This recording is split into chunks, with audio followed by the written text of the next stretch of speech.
কিছুক্ষণ পরে উনি আসছে, উনি আমার টাকাটা দিছে। ওনার ব্যাগ খুলে দেখি প্রায় কিছু টাকা। কালকে সকালবেলা আনুমানিক 11টা সাড়ে 11টার দিকে যে লোকে নিছি পানাপুর দিকে নিছিলাম আমি, নিয়ে আমাদের দারোগাবাড়ি মাজারের ওইদিকে তো এই লোকটা নামাইছি। নামাইছে ওনার সাথে মেয়ে ছিল একটা বাচ্চা, সেই স্কুলে যাবে। এই আমার গাড়ি থেকে নেমা 12টা দিয়ে এর ব্যাগ যে পিছনে রাখছে আমি আর বলতে পারিনি। ওনার বাচ্চা নিয়ে সোজা চলে গেছে ওনার স্কুলের দিকে। এরপর আমিও দেখিনি পিছনে, আমি রিটার্ন আবার গাড়ি নিয়ে চলে এসেছি। চলাতে পিছন দেখেন, এরপর মুগুলটুলি আশেপাশে পাওনে গাড়িতে নেমে দেখি, তারপর ওনার ব্যাগ খুলে দেখি প্রায় কিছু টাকা। আমি আর খুলি নাই, খুলে পলিথিন বেঁধে আবার আমার গাড়িতে রাখছি। গাড়িতে রেখে আবার দারোগাবাড়ি মাজারও দিয়ে গেছি, যে ওনাকে অনেক খোঁজাখুঁজি পরে গেছি, বনপটি পাই নাই।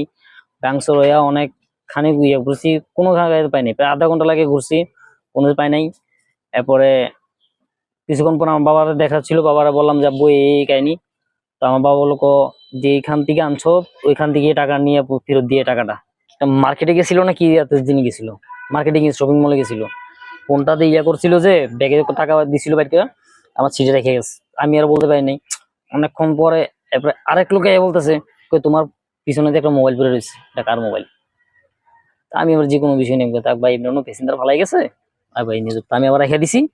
ঠিক 1 ঘন্টা পর টোকায় 1 ঘন্টা পর আমি 1 ঘন্টা মার্কেটের সামনে বসেছিলাম। 1 ঘন্টা পর এসে মোবাইল নিয়ে গেছে আমার দিয়ে। ওই দিকের থেকে উনি ভাড়া দিয়ে ওনার ব্যাগটা মেয়েকে নিয়ে গাড়ি থেকে নেমে গেছে। তার মুখে নেমে দিয়ে ওটা আমি ঘুরে চলে বসে গাড়ি যে মুগুলি পর্যন্ত চলে গেছি। এক দোকানে চা খেতে আমি বেরিয়েছি, হঠাৎ করে আমি পিছনের দিকে ফিরে দেখি ওনার একটা বাজারে ব্যাগ পলিথিন। তো পলিথিনটা খুলে দেখি অনেকগুলো টাকা।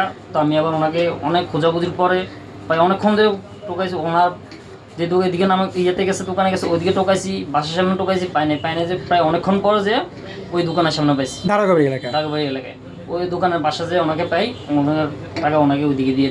আচ্ছা মরণ দা, এবার বলুন তো আসলে ঘটনাটা কি? সকালবেলা ওই বাচ্চারা নিয়ে স্কুলে যেতেছিলাম, সিজন ইন্টারন্যাশনাল স্কুলের সামনে।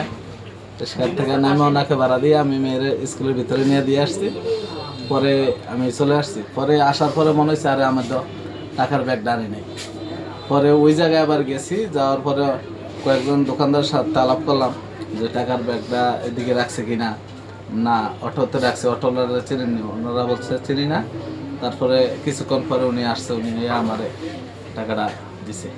এই যে এত একটা মহৎ কাজ করলো, আপনার এই টাকাটা ফেরত পেলেন, একটু বলেন আসলে এই মানুষটার সম্বন্ধে একটু বলেন। মানুষটা অনেক ভালো মানুষ, ওনার কারণে আমি আজকে এই টাকাটা পাইছি। অনেক এই সময় এত ভালো মানুষ হয় না। যে ভদ্রলোক টাকাটা ফেরত দিলেন আর যার টাকা ফেরত পেলেন, তারা দুজন নিজেদের কৌশল বিনিময় করছেন এবং মরণদা তার এই টাকা ফেরত পেয়ে খুবই আনন্দিত।